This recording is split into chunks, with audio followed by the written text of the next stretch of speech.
Vamos à segunda parte da nossa entrevista com o Deusmar de Queiroz. Vamos lá. Nós pretendíamos ter uma grande rede, eu não queria ficar na mão do distribuidor, eu queria ter acesso ao à própria indústria, ter prazo, ter desconto, e realmente conseguimos. Montamos uma boa equipe, pra você ter ideia, hoje nós temos 23 mil colaboradores e faturamos esse ano 2 bilhões de dólares, uma perspectiva de faturar 2 bilhões e 300 de dólares no próximo ano, um crescimento acima de 10%. E estamos felizes, acreditando cada vez mais na força do trabalho e no empreendedorismo. Né? É um setor já era um setor na época que o senhor empreendeu no ramo farmacêutico de muita concorrência, né? Era uma preocupação, quer dizer, farmácia a gente já tinha em cada esquina, né? Eu acho que eu lembro da minha infância e hoje mais. Mas ainda assim o senhor conseguiu expandir brilhantemente. Continua sendo um setor de muita concorrência, mas eu pergunto qual setor não é, né? Eu cheguei aqui, em menos de 24 horas, eu recebi 5 ligações para comprar casa aqui em Orlando. Então, olha a concorrência, ó, viu? Presta atenção, viu assim. Então, todos os setores têm concorrência muito grande. Como descobriram que o senhor estava aqui, né? Você vê o Publix do lado, o Walmart do outro e o Target do outro. Então, tem negócio, tem business. Sim. Tem concorrência em todos os setores. O que você tem que ter é disposição para enfrentar essa concorrência e conseguir ter um diferencial, ser algo diferente. E nós conseguimos isso em vários setores. Por exemplo, nós fomos a primeira loja 24 horas lá no Nordeste, 24 horas sem porta. Nós criamos um sistema de receber contas de água, luz, telefone na farmácia, como correspondente bancário. Então, teve uma série de diferenciações que fez com que nós nos tornássemos o maior do Brasil. Agregando, né, valor. Tarcísio, fica à vontade. Tem umas perguntas aqui de empreendedores que estão começando da Universidade Central da Flórida. E é assim, primeiro, o senhor, para ser um empresário de sucesso, mas o senhor mesmo se considera um empreendedor, se considera um homem de sorte, ou um homem que foi abençoado por Deus? Eu prefiro ficar com a terceira opção em primeiro lugar. A terceira em primeiro. Eu sou um homem abençoado por Deus, eu sou homem de sorte, eu sou empreendedor, eu sou uma pessoa que gosto de coisas diferentes e gosto de enfrentar o futuro.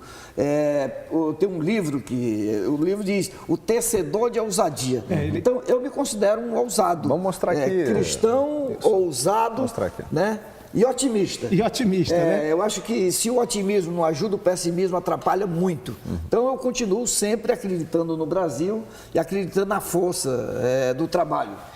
E aí tem uma pergunta de um menino que ele fez, um jovem, ele perguntou assim, algum dia o senhor pensou em desistir? Não, desistir não faz parte do nosso dicionário. Dificuldade sim, né? Hein? Dificuldade sim, né? Claro, dificuldade tem muita, pelo amor de Deus. O que seria da nossa vida se não tivesse dificuldade? Então, alguma que o senhor lembre, assim, em especial? Porque eu acho que... Maior dificuldade? São ensinamentos, né? Não, existe barreiras alfandegárias, pra você ter uma ideia...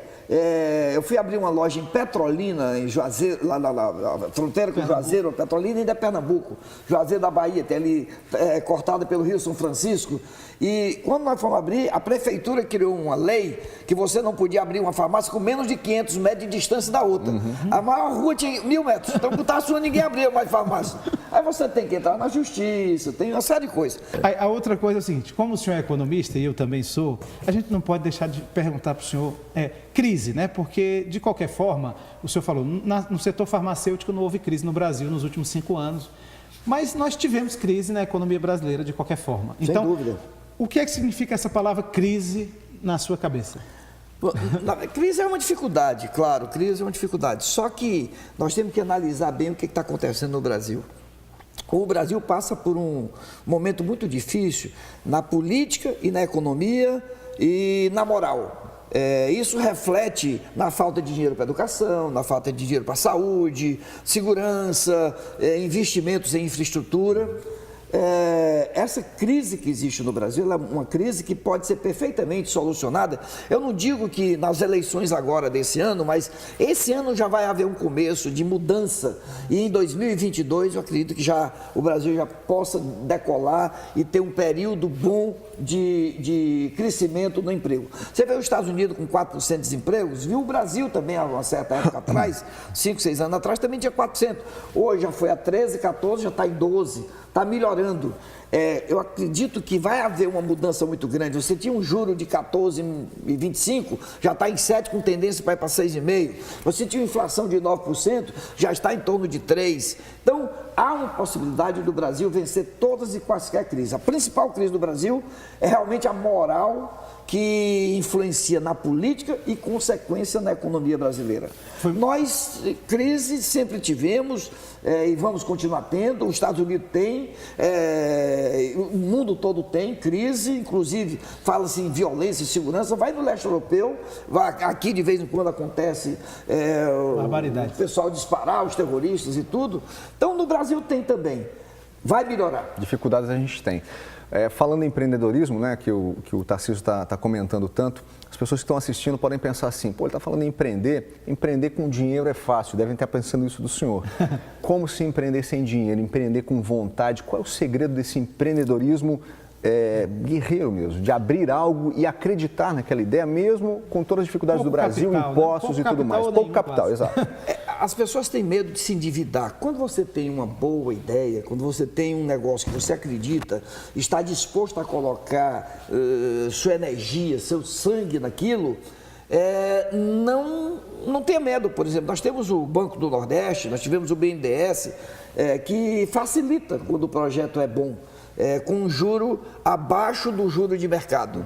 Para um bom empreendimento, tem. E um juro de 7%, juro de menos de 1% ao mês, não faz medo a nenhum empreendedor. O Brasil caminha para isso, 7% ao ano. Mesmo que você coloque mais um delta aí, vá para 10%, para 12%, se você for montar uma operação que não consegue ganhar 2% para dar um para o coitado do banqueiro e ficar com 1%, então não monte a operação, porque a sua operação não está correta. Não está correta. Mas se empreender e não ganhar dinheiro, que empreendimento é esse? Nem as igrejas hoje em dia, pequenas igrejas, grandes negócios. Realmente não tem essa história de não ganhar dinheiro. Né? Uma pergunta da área de empreendedorismo é assim, a concorrência, né? Porque a gente sabe que até a CVS americana entrou no Brasil, né? Sim, através da Onofre. E aí, como o senhor recebeu essa notícia na época? O que significa o pagamento? O Walmart também entrou e os outros estão sobrevivendo. O Carrefour entrou, o Casino entrou no Brasil e os supermercados vivem muito bem. Várias empresas multinacionais entraram no Brasil e continuam. Existe espaço. Não me preocupa o fato da CVS ou da Walgreens ir para o Brasil. Por enquanto ele entrou muito tímido, só com 50 lojas. Mas nem pelo fato do potencial que ele representa? Na verdade, ele está só estudando, né? Está só estudando. O que vai acontecer? Ele comprou Boots compra Casa Saba no México, a Casa Saba compra a Walmart na Argentina e Cruz Verde no Chile e eles querem o Brasil. E quem vai para a América Latina, né? Que é o Brasil. O Brasil não é só o México, é o Brasil. O Brasil que é o grande mercado. É o maior mercado. Só que ele está estudando para ver como vai entrar. Não é fácil. Não é fácil. Vai encontrar um Pac-Man lá, toda armada para poder recebê-lo. Né? Um exército. Não vai ser fácil. Vai encontrar um exército lá. E falando o contrário, né? Já que o senhor falou aí da expansão no Brasil, da concorrência, o senhor pretende abrir aqui? Ou qual o conselho que o senhor daria para quem já pensa além do Brasil, né? Acha que o Brasil já está pequeno, eu quero exportar, eu quero abrir fora do Brasil. O senhor, pelo menos, não está pensando nisso. Quer duplicar até 2022 em quantas unidades? O senhor falou? Até 2022 sai de 1.000 para 2.000. Não, mas eu acho que o mercado realmente é os Estados Unidos. Você imaginar o Uruguai, o Paraguai, o Uruguai é menos que Fortaleza, o Paraguai é menos que qualquer capital brasileira, a Argentina é do tamanho de São Paulo. Por que não sair direto para onde tem dinheiro, gente, facilidades operacionais, juros menos baixos burocracia? Para investir no negócio. Então, o nosso futuro, com certeza, será vir para os Estados Unidos. Se você vai dizer quando, não sei exatamente quando, tem tempo, vamos engrossar o pescoço para poder vir aqui e montar uma operação. E quando entrar com 100, 200 lojas, nós sabemos fazer. Quem sabe operar uma loja no Brasil, com toda a burocracia, com todas as dificuldades, operará muito bem nos Estados Unidos, no Canadá, em qualquer parte. Tá aí mais um pedacinho, né? Ele deve investir aqui, viu, Tarcísio? A gente não tem muito tempo. Eu vou pro break, depois a gente fala mais sobre a entrevista do Deusmar de Queiroz, que falou que o futuro está aqui nos Estados Unidos também, mas ele aposta no Brasil, a gente sabe que é um apaixonado pelo Brasil. Eu já volto com a revista de domingo.